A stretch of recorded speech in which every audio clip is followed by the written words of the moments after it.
मी स्वागत करतो। आज 3-4 विषयाच्या संदर्भामध्ये आपल्याशी बोलण्याकरता मी आज तुमच्या पुढे आहे। मी तुमच्या सगळ्यांचं पुन्हा एकदा मनापासून स्वागत करतो। काय झालंय, सध्या देश पातळीवर विशेषतः पंजाब, हरियाणा, त्याच्यानंतर राजस्थान ह्या भागामध्ये आणि इव्हन महाराष्ट्रामध्ये देखील लंपी स्किन डिसीज हा मोठ्या प्रमाणावर फैलावतोय आणि त्याच्यात वॅक्सिन जर वेळेमध्ये घेतलं गेलं नाही तो म्हशीला होत नाही असं सांगितलं जातं। मी आज मुख्यमंत्र्यांना, उपमुख्यमंत्र्यांना, पशुसंवर्धन मंत्री म्हणून आपले राधाकृष्ण विखे पाटलांना ते पत्र तयार केलेलं आहे। आज कॅबिनेट करून सीएम साहेब औरंगाबादला गेले। पण शेतकऱ्यांच्या दुग्ध व्यवसायावर अतिशय मोठा परिणाम करणारा अशा प्रकारचा हा लंपी आजार, हा स्किन डिसीज आलेला आहे आणि ह्याच्यात वॅक्सिन जर नाही केलं तर तो फार मोठ्या प्रमाणावर फोफावतोय। राजस्थानमध्ये फार मोठ्या प्रमाणावर काही हजार जनावरं तिथं मृत्युमुखी पडली। पंजाबमध्ये आणि हरियाणामध्ये ते प्रमाण कमी आहे, परंतु आपल्या महाराष्ट्रामध्ये ठराविक जिल्ह्यामध्ये तशा प्रकारच्या आजार गायींना झालेले पाहायला मिळालेला आहे। माझं राधाकृष्ण विखे पाटलांशी काल बोलणं झालं। काल मी ही गोष्ट पवार साहेबांच्याही लक्षात आणून दिली, कारण ते कृषी मंत्री असताना देश पातळीवरचं पशुसंवर्धन खातं ते त्यांच्या अंडर त्या ठिकाणी होतं। त्याच्यावर त्यांनी संबंधित खात्याच्या देश पातळीवरच्या मंत्री महोदयांनाही फोन लावला होता आणि सचिव महोदयांनाही फोन लावला होता। त्या दोघांचं काय नंतर बोलणं झालं मला माहित नव्हतं, कारण मी असेपर्यंत फोन लागला नव्हता। पण त्याच्यात बऱ्याच लोकांच्या मध्ये गैरसमज आहेत, ते सरकारने क्लिअर केले पाहिजे। उदाहरणार्थ, लंपी आजार झालेल्या जनावरांचं दूध प्यालं तर त्याचा काही परिणाम माणसावर होतो का? दुसरी गोष्ट, आम्हाला माहिती अशी मिळाली की म्हशीला तो आजार होत नाही। तिसरी गोष्ट, बैलाला, गाईला आणि कालवडी आणि खोंड ज्याला आपण म्हणतो त्याला ते होतं, पण 4 महिन्याच्या पुढे असल्याशिवाय त्याला वॅक्सिन करता येत नाही। आणि सध्या देश पातळीवर 2च कंपन्या वॅक्सिन तयार करतात, एक आपल्या महाराष्ट्रामध्ये आणि एक बहुतेक हैदराबादमध्ये आहेत। आणि सध्या सगळं वॅक्सिन हे सेंट्रलनी ताब्यामध्ये घेतलंय अशी माझी माहिती आहे। तर त्या संदर्भामध्ये जर आपल्या महाराष्ट्रामध्ये वॅक्सिन तयार करणारी कंपनी असेल तर राज्य सरकारने शेतकऱ्यांचा महत्वाचा व्यवसाय म्हणून ह्याच्याकडे बघितलं पाहिजे, कारण दुधाचं शॉर्टेज व्हायला लागलेलं आहे।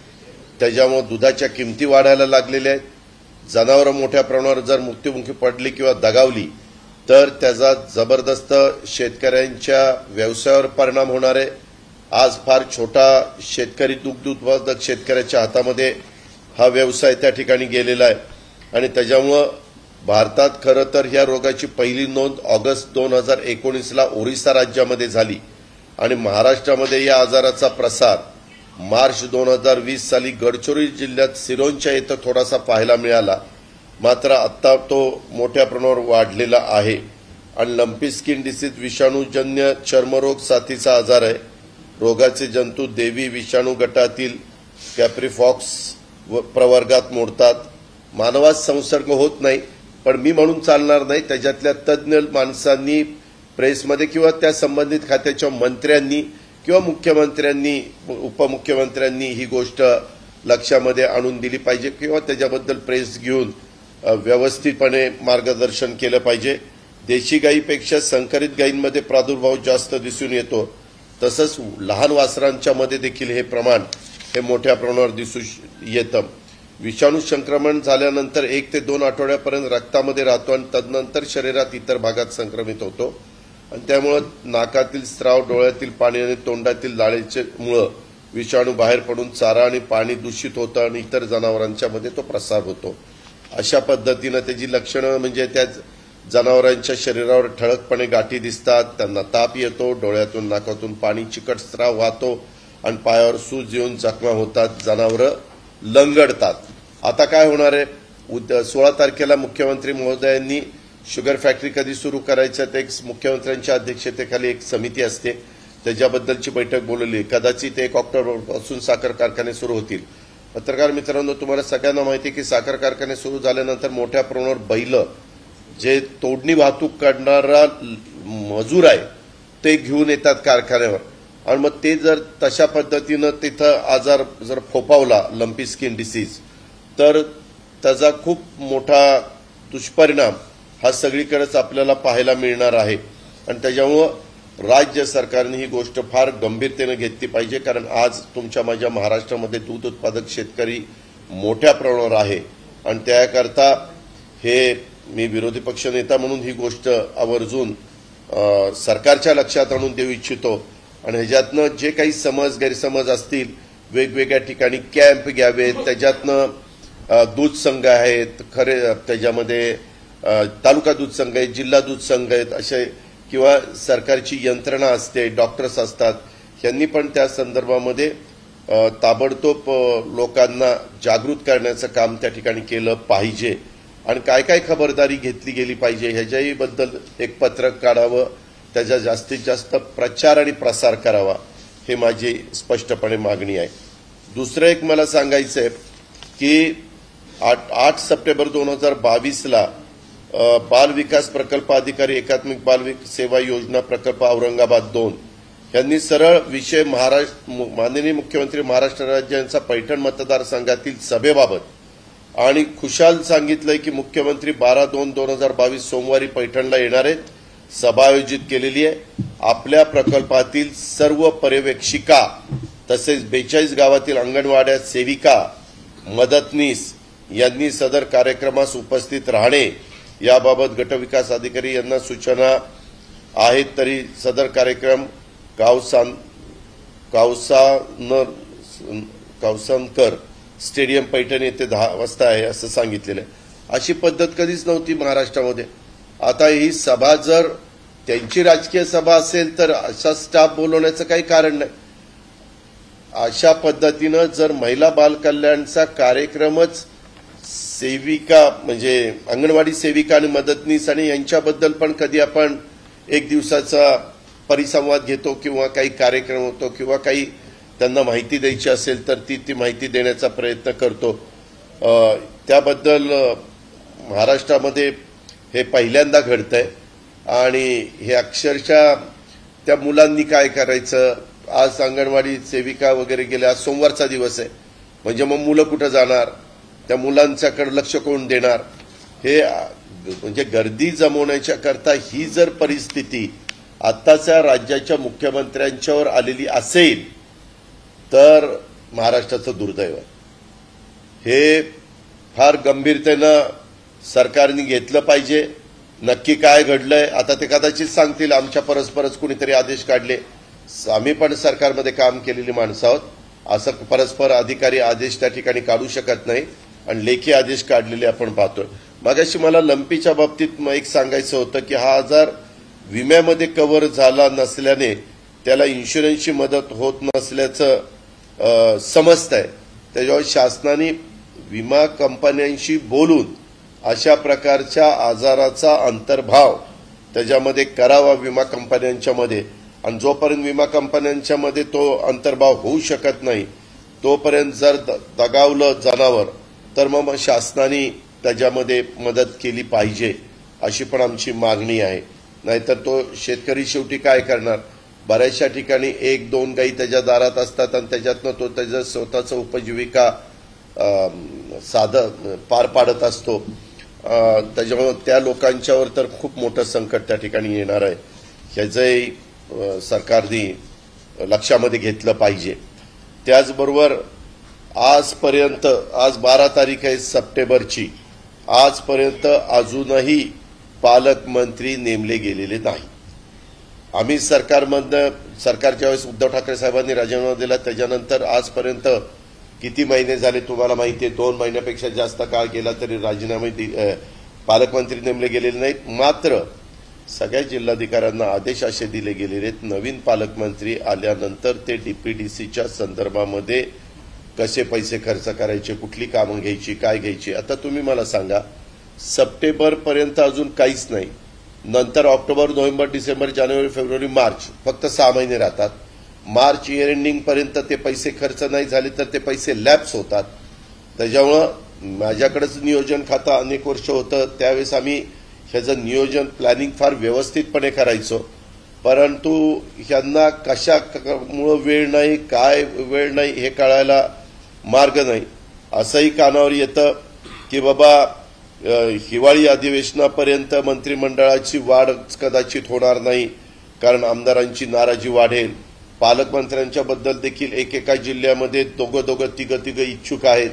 मग शेवटी पालकमंत्री कोणाला करायचं असाही यक्ष प्रश्न काही त्यांच्यासमोर आहे का काय, ह्याचंही स्पष्टीकरण राज्याच्या मुख्यमंत्र्यांनी उपमुख्यमंत्र्यांनी दिलं पाहिजे.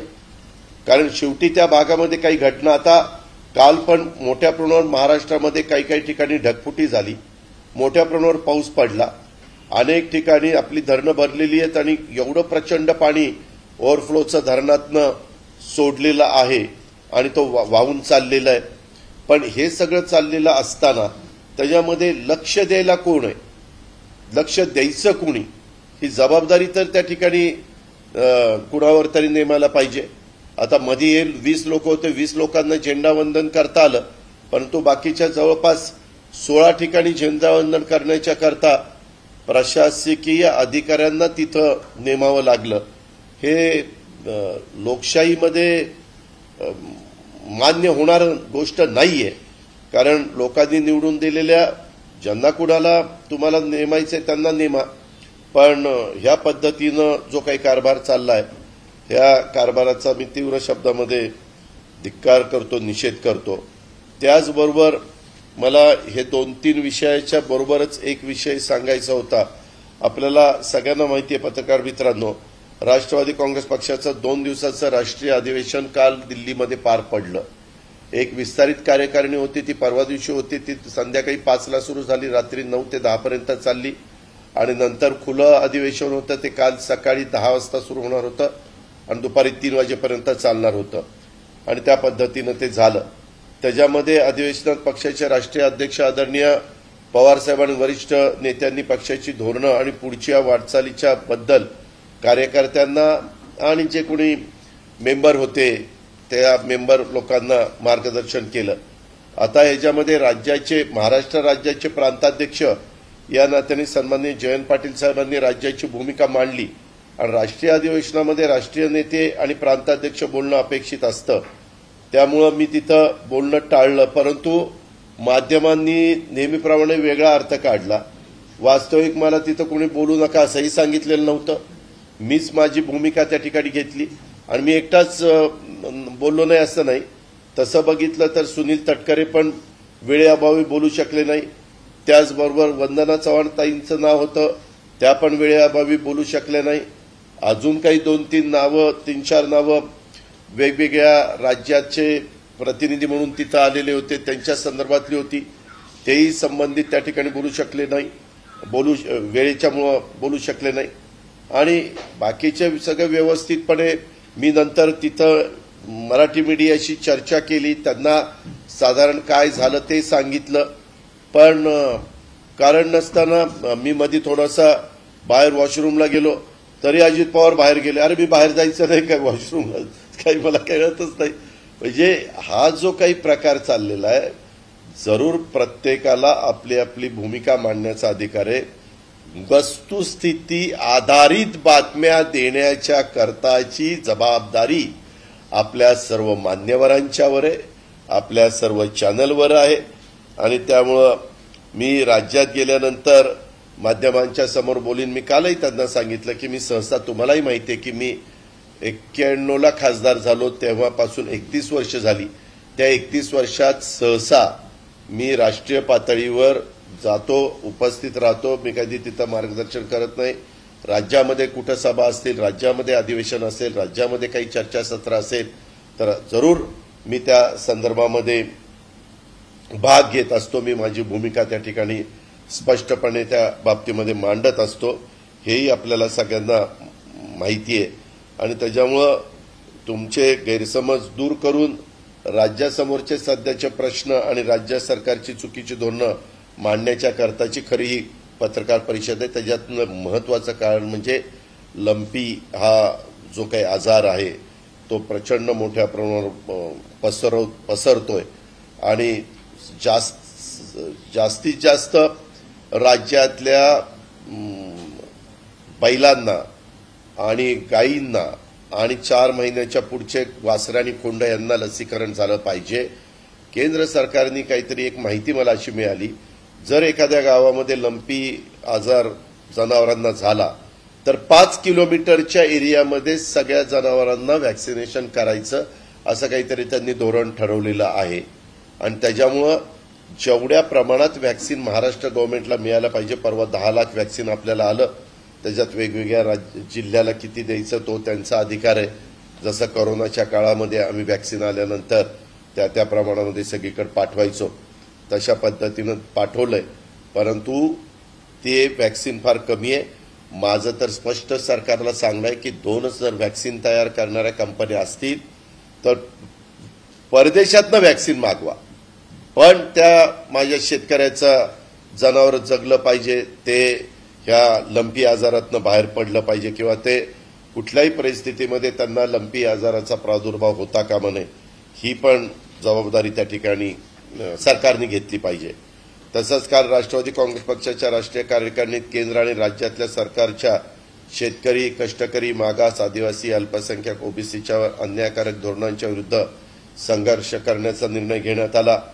राज्यातील विरोधी पक्षनेता म्हणून विद्यमान राज्य सरकारच्या चुकीच्या धोरणाविरुद्ध संपूर्ण विरोधी पक्ष आणि राष्ट्रवादी काँग्रेस पक्ष एकजुटीनं लढा देईल असाही विश्वास मी तुमच्या माध्यमातून राज्यातील जनतेला त्या ठिकाणी देतो.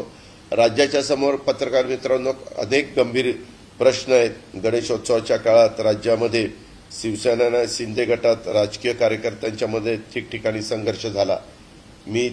तुम्ही बघा, अधिवेशन संपल्यापासून कालपर्यंत खुशाल कुणी आमदार रिव्हॉल्वर काढतंय, आवाज करते, कधीच असं नव्हतं. काय बिहार युपीमध्ये आपण ऐकतो, मी बिहार आणि युपी राज्याची बदनामी करू इच्छित नाही, नाहीतर पुन्हा तिथं माझा निषेध व्हायचा, पण त्या संदर्भामध्ये आपल्याला काही गोष्टी कानावर येतात आणि मग आपण त्याबद्दलची नोंद घेत असतो. आपला महाराष्ट्र सुसंस्कृत आहे आपण नेहमी सांगतो, आणि खुशाल सत्ताधारी पक्षाचे आमदार जर रिव्हॉल्वर काढून वर गोळीबार करायला लागले तर मग कायदा आणि सुव्यवस्था वर कुणाचं लक्ष आहे? गृहमंत्री काय करतात, मुख्यमंत्री काय करतात, ते उपमुख्यमंत्री त्या ठिकाणी काय करतात, आणि त्या संदर्भामध्ये पोलिसांनी काय भूमिका घ्यायची? उद्याच्याला सत्ताधारी पक्षाचे आमदार जर ह्या पद्धतीने वागायला लागले तर. आणि आम्ही सभागृहामध्ये हा मुद्दा उपस्थित केला, तुम्ही सगळ्यांनी बघितला, त्याच्यानंतर पण अजूनही ठोकाठोकीची भाषा त्यांच्या तोंडून ऐकायलाच मिळते. आरेला कार्य म्हणा, अमकं करा, तमकं करा. कॅबिनेट मंत्री कार्यक्रमामध्ये तशा प्रकारचं आव्हान करतात आणि मी तुमच्या मागे आहोत.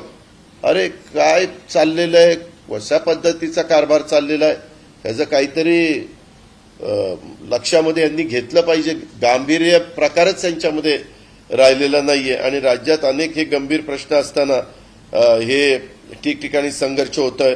आणि पुणे मुंबईसह राज्यात अनेक ठिकाणी राजकीय पक्षांच्या कार्यकर्त्यांच्यामध्ये संघर्ष पेटण्याचा जो प्रयत्न सुरू आहे तो दुर्दैवी आहे. आणि मुंबई कुणी आमदार महोदयांनी गोळीबार केल्याचा आरोप होतोय, ते तरी खरं आहे का खोटं आहे तेही लोकांना कळलं पाहिजे. राज्यातील राजकीय स्थिती अस्थिर आणि चिघळत ठेवणं हे कदापि महाराष्ट्राला पुरोगामी विचाराच्या परवडणारं नाही. महाराष्ट्राकडे बघण्याचा दृष्टिकोन देश पातळीवरचा फार वेगळा आहे. राज्याच्या हिताचं हे अजिबात ठरणारं नाहीये. राज्यातली मंत्रिपदाची सूत्र घेत नाहीत, एकही मंत्री काम करताना दिसत नाहीत. काही जण अजून त्यांनी ती जबाबदारी स्वीकारलेली नाहीये. जिल्ह्यामध्ये पालकमंत्री नाहीयेत. शेतकरी, कष्टकरी, सामान्य माणसाचे प्रश्न सुटत नाहीयेत. आता नंतर जिथं ढगफुटी झालेली आहे, जिथं अतिवृष्टी झालेली आहे, जिथं पिकांचं नुकसान झालेलं आहे, त्याच्याबद्दल पण स्टँडिंग ऑर्डर राज्याच्या प्रमुखांनी दिल्या पाहिजे, कृषी मंत्र्यांनी दिल्या पाहिजे, महसूल मंत्र्यांनी दिल्या पाहिजे, उपमुख्यमंत्र्यांनी दिल्या पाहिजे, किंवा पंचनामे करा आणि ताबडतोब जी काही तातडीची मदत असेल, एनडीआरएफची असेल, एसडीआरएफची असेल किंवा मदत पुनर्वसन विभागाची असेल, ती त्या ठिकाणी शेतकऱ्याला झाली पाहिजे.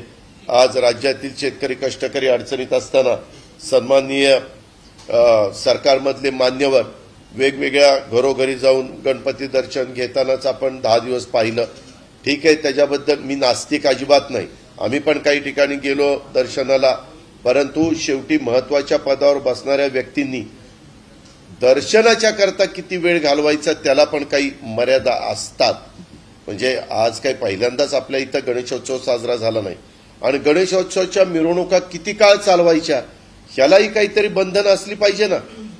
बहुत सकाळी किती वाजता अनंत चतुर्दशीच्या दिवशी गणेश विसर्जनाच्या निमित्तानं मूर्तीचं आगमन झालं पाहिजे, सुरुवात झाली पाहिजे. या सगळ्याच्या बद्दलची बंधनं. आवाज काय चाललेला होता सगळं खुलं म्हणजे फार किती लोकांचे कान आता बंद पडणार आहेत त्याचं त्यालाच माहिती. आणि तुम्ही बघा ह्याच्यातले जे काही तज्ज्ञ डॉक्टर लोक आहेत त्यांच्याकडनं पण माहिती घ्या. कुणी तिथं बोलायला तयार नव्हतं, कुणी तिथं लक्ष द्यायला तयार नव्हतं. मी तर पुण्यामध्ये सुरुवात केली, नेहमीच आम्ही पुण्यामध्ये सुरुवात करतो विसर्जनाच्या मिरवणुकीची.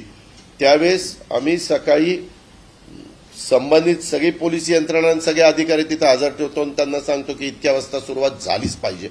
शेवटी पोलिसांनी मानाचे गणपती असतील किंवा इतर गणपती असतील जरा त्यांना घाई केली की बरोबर ते 24 तासाच्या आत संपतं. यावेळी 36 तास चाललेलं आपण सगळ्यांनी पाहिलेलं आहे. आणि ह्या गोष्टी मग विसर्जन 10व्या दिवशी होणार होतं, मग ते 11व्या दिवशी झालं, मग ते नियमात बसतं का नाही बसतं ह्याही वेगवेगळ्या प्रकारचे प्रश्न त्याच्यातनं त्या ठिकाणी निर्माण होऊ शकतात. आणि एकंदरीतच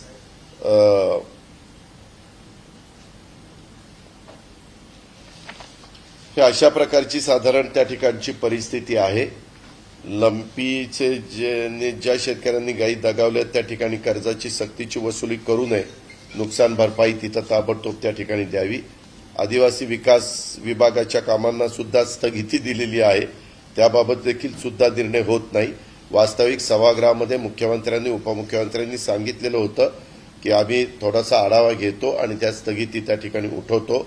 आदिवासी विकास विभागात केंद्र पुरस्कृत योजना असतात, त्यामुळे केंद्राचा हिस्सा मिळण्यास सुद्धा अडचणी येतील. त्यामुळे या कामाची स्थगिती उठवली पाहिजे. कारण तुम्हाला माहिती आहे काही रेशो 50-50 असतो, काही 75-25 असतो, काही 60-40 असतो. अशा पद्धतीचा रेशो असतो आणि त्याच्यातनं विशेषतः सामाजिक न्याय विभागाला आणि आदिवासी विभागाला मोठ्या प्रमाणावर निधी हा केंद्र सरकारचा मिळत असतो. मॅचिंग ग्रँट ज्याला आपण म्हणतो ती, आणि कृषी विभागाला पण मिळत असते, शिक्षण विभागाला पण मिळत असते. आता त्या गोष्टीला पण सरकार म्हणून मुख्यमंत्र्यांनी उपमुख्यमंत्र्यांनी लक्ष त्या ठिकाणी दिलं पाहिजे. आता तर नवीनच काढलंय, पितृपक्ष असल्यामुळे बऱ्याच मंत्र्यांनी कार्यभारच स्वीकारलेला नाही असं कळतं. बरेच मंत्री अद्याप आपल्या मंत्रालयाच्या कार्यालयातच गेले नाही.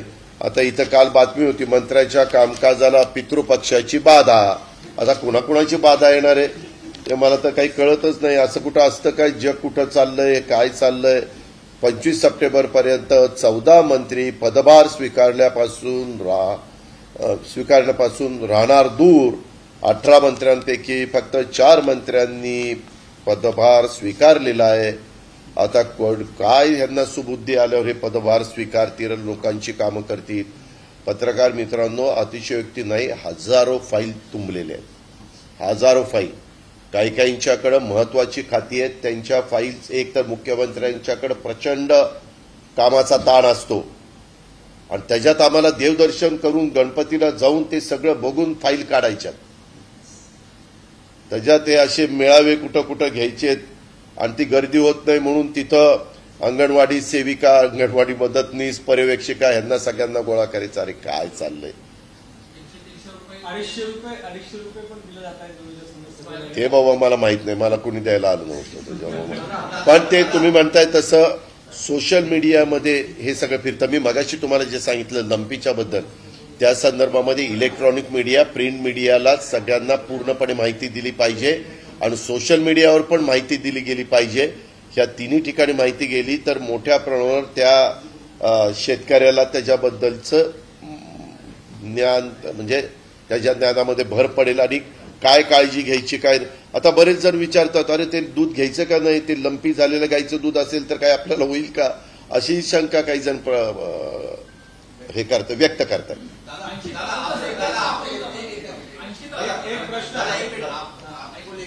नाही अद्याप मराठीच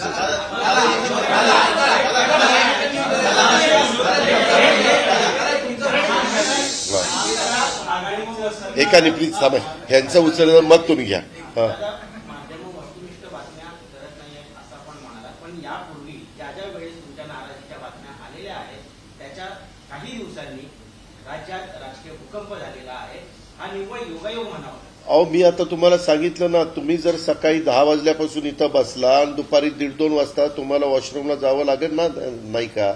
उगीच कशाचं मी तिथं कार्यकर्त्यांना भेटत होतो, ते माझ्याबरोबर फोटो काढत होते, मी सगळ्यांशी चर्चा करत होतो, आम्ही सगळ्यांशी हितगुज साधत होतो, सगळ्या गोष्टी करत होतो.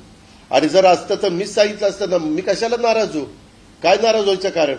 पक्षाने मला उपमुख्यमंत्री पद दिलं, पक्षाने मला विरोधी पक्षनेते पद दिलं, जबाबदारीने आज मी या ठिकाणी पक्षाचं काम करतोय. नाराज व्हायचं कारण काय? आणि सगळ्यांनी एकमताने पवार साहेबांना राष्ट्रीय अध्यक्ष म्हणून जबाबदारी त्या ठिकाणी दिली. दादा, विरोधी पक्षनेते होताना सुद्धा तुम्ही तुम्हाला विरोधी पक्षनेते बनवावं यासाठी काही आमदारांनी पत्र त्या ठिकाणी देण्यात आलेलं होतं. असा आग्रह कालच्याही बैठकीत झाला की तुम्हाला भाषण करून देण्यात यावं. मला अजिबात पक्ष डावलत नाही.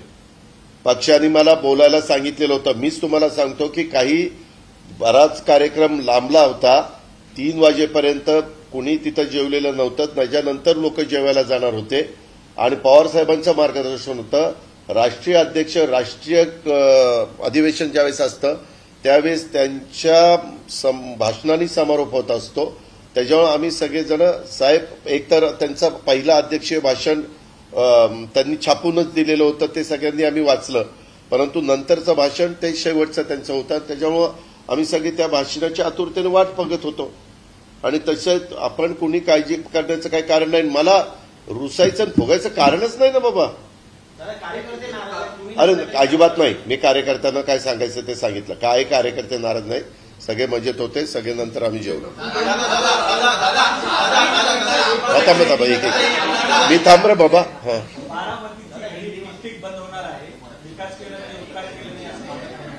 होऊ दे.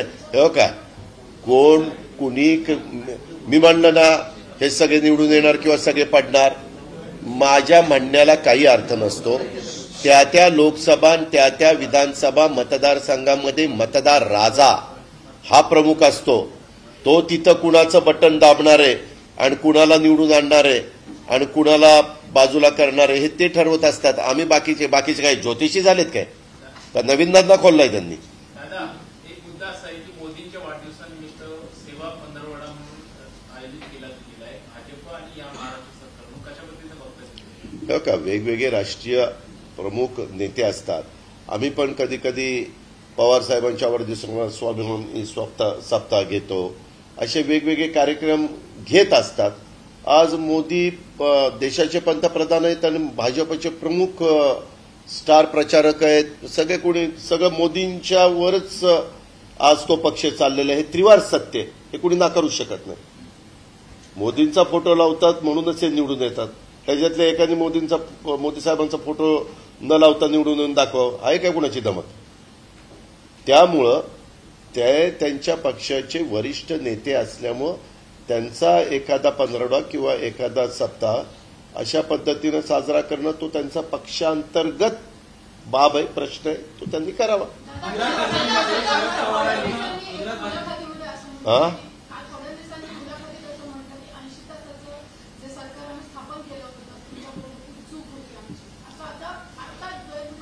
ठीक आहे. आता इतक्या उशिरा त्यांना ती चूक उमगली, त्याच वेळेस उमगली असती तर बरं झालं असतं. गुजरात दंगलीमध्ये शरद पवारांनी अमित शहा यांना वाचवलं होतं आणि तेच अमित शहा आज महाराष्ट्र सरकार पाडून टाकले. काय म्हणताय? कोण म्हणलं वाचवलं होतं?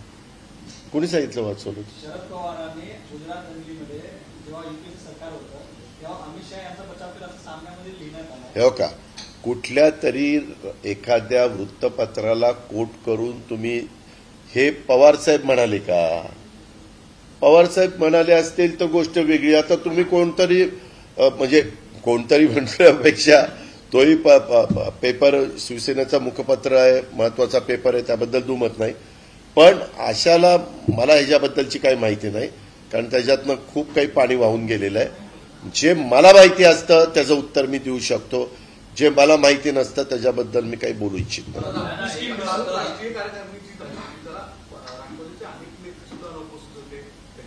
चर्चा सुरू होती. कोण अनुपस्थित होतं?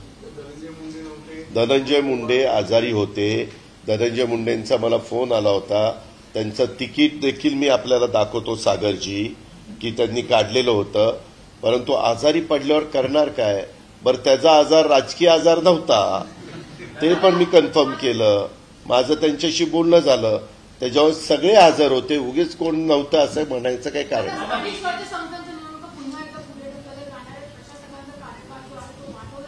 हा पूर्णपणे सरकारच्या हातातला प्रश्न आहे. खरं तर निवडणुका लागल्या पाहिजे.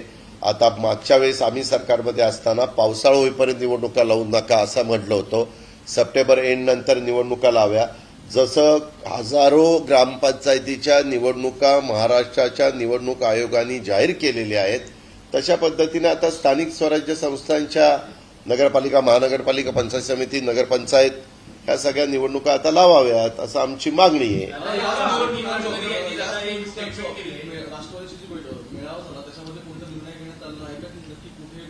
या संदर्भामध्ये राष्ट्रीय पातळीवर ह्याची चर्चा झालेली नाही, परंतु राज्याच्या पातळीवर साधारण साधक-बाधक चर्चा झाली. पूर्वी जसं आम्ही 15 वर्ष काँग्रेस आणि राष्ट्रवादी काँग्रेस एकत्रपणे काम करत असताना ह्या निवडणुकीमध्ये काही जिल्ह्यांमध्ये आम्ही एकमेकाच्या विरोधात लढायचो. काही जिल्ह्यांमध्ये समविचारी पक्ष म्हणून एकत्र येऊन एकत्रपणे निवडणुका लढून समोरच्यांना पराभव करायचा प्रयत्न करायचो. ह्याही वेळेस साधारण आम्ही शिवसेनेकडला नाही विनंती करणार, शिवसेना म्हणजे उद्धव ठाकरे साहेबांची मूळ शिवसेना, त्यांनाही विनंती करणार आहोत आणि राष्ट्रवादी काँग्रेस आणि काँग्रेस किंवा तिघांनी मिळून आपण महाविकास आघाडीमध्ये 2.5 वर्ष काम केलं तर एक चांगल्या पद्धतीनं रिझल्ट मिळण्याच्या करता आपण एकत्र येऊ. पण आम्ही सरकारमध्ये असताना आम्ही एकत्रपणे निवडणुका जेवढ्या झाल्या तिथं लढलेलो नव्हतो. आम्ही वेगवेगळ्या लढलेलो होतो, कारण आमच्याही कार्यकर्त्यांना वाटतं किंवा त्या निमित्तानं आम्हाला संधी मिळते. परंतु राज्यस्तरावरचा निर्णय राज्यस्तरावर आम्ही घेऊच. नाना पटोले घेतील, जयंत पाटील घेतील किंवा उद्धव ठाकरे साहेब घेतील, असे सगळे मान्यवर घेतीलच. पण त्याचबरोबर हे बहुतेकदा जिल्हा स्तरावर तो अधिकार दिला जातो, कारण त्या त्या जिल्ह्यामध्ये तिथली राजकीय परिस्थिती वेगळी असते आणि मग त्यांनी तिथल्या तिघांनी ठरवावं की बाबा इथं काय आपण केलं पाहिजे आणि त्या पद्धतीने पुढे गेलं तर ते जास्त संयुक्तिक ठरेल असं माझं मत आहे.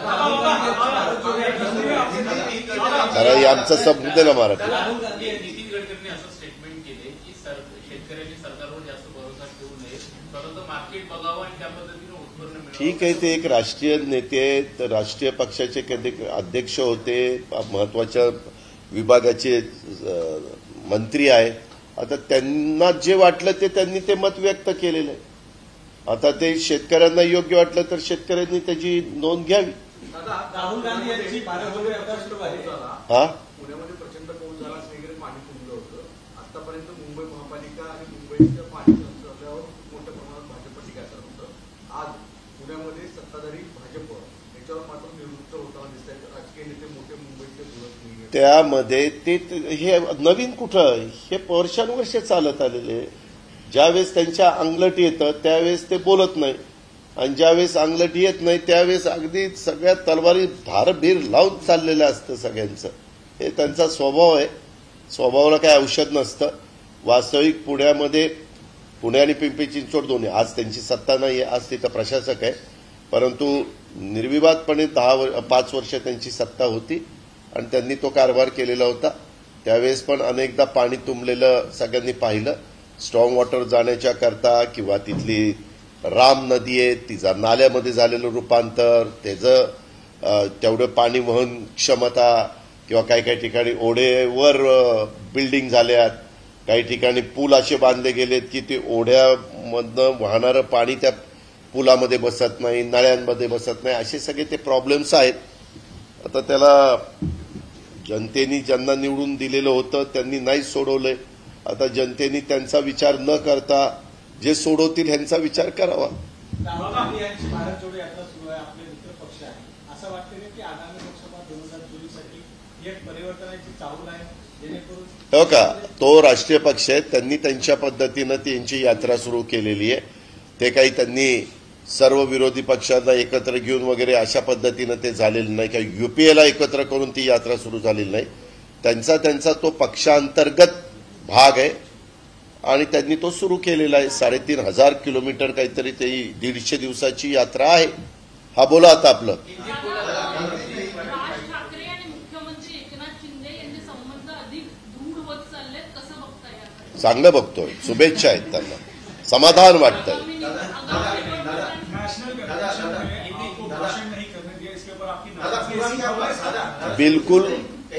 बिल्कुल वो गलत है. मुझे मौका दिया था, लेकिन टाइम बहुत सा हुआ था. पवार साहब का speech as a national leader, party के प्रेसिडेंट के नाते होना बाकी था और 3 बजने के लिए आए थे, इसीलिए मैंने नहीं किया. खाली मैंने अकेले ने नहीं किया ऐसा नहीं. हमारे सरचिटनीस महासचिव सुनील तटकरे जी, उनका भी नाम था, मेरा भी नाम था, वंदनाताई चौहान राज्यसभा मेंबर, उनका भी नाम था, और 5-6 लोगों का नाम था. लेकिन कभी कभी टाइम देखकर सब कुछ करना पड़ता है. और वहां मैंने खुद कहा कि मैं नहीं बोलने के लिए मुझे जरूरत नहीं है. पवार साहब का भी स्पीच अभी सुनने के लिए सब इंतजार कर रहे हैं, तो उनका स्पीच आना चाहिए. कार्यकर्ताओं ने बहुत सी मांग की थी, प्रफुल्ल पटेल आपका नाम भी अनाउंस. अरे सही, मैं तो वही बोल रहा हूं ना. उन्होंने नाम लिया था, लेकिन मुझे नहीं बोलना था. महाराष्ट्र में बोलूंगा. आप उठते गए, उसको लेकर कई सारी बातें कहा. अरे उठकर गए, वॉशरूम के लिए उठकर जाना गलत है क्या?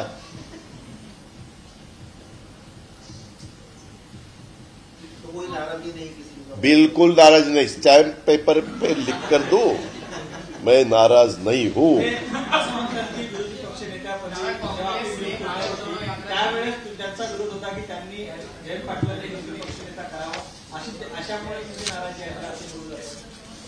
अशी काही नाराजी नाही. हे असले नाराजी बिराजी फालतू विषय सोडून द्या. ह्याला काही महत्व देऊ नका. ह्याच्यात दुरान्वय देखील काही संबंध नाही, अर्थ नाही, काही त्याच्यामध्ये नकाबर देखील तथ्य नाहीये. आता राज्याचे महत्वाचे विषय घ्या. लंपीचं खोटं नाही सांगत. तुम्हाला दूध मिळणार नाही प्यायला, चहा मिळणार नाही सकाळी उठल्यावर. मग कळेल कसं आहे काय आहे ते. त्याच्या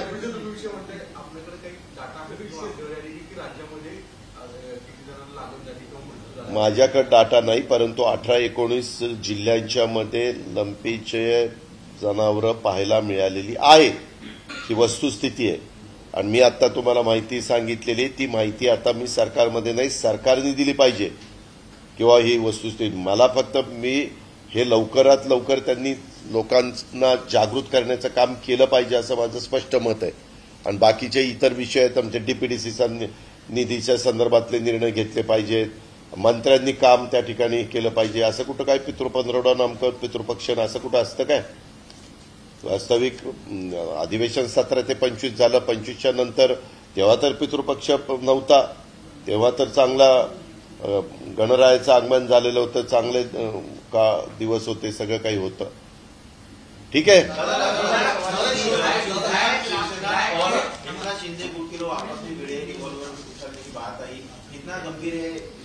ये महाराष्ट्र के लिए बहुत गंभीर है, क्योंकि रूलिंग पार्टी के ही एमएलए हवा फायरिंग कर रहे हैं, ऐसा सुनने को मिल रहा है. उसमें क्या सही है क्या गलत है मालूम नहीं. उसके बारे में क्लियर चीफ मिनिस्टर साहब ने प्रेस कॉन्फ्रेंस लेके बताना चाहिए. लॉ एंड ऑर्डर उससे खराब हो सकती है. पुलिस डिपार्टमेंट ने क्या करने का?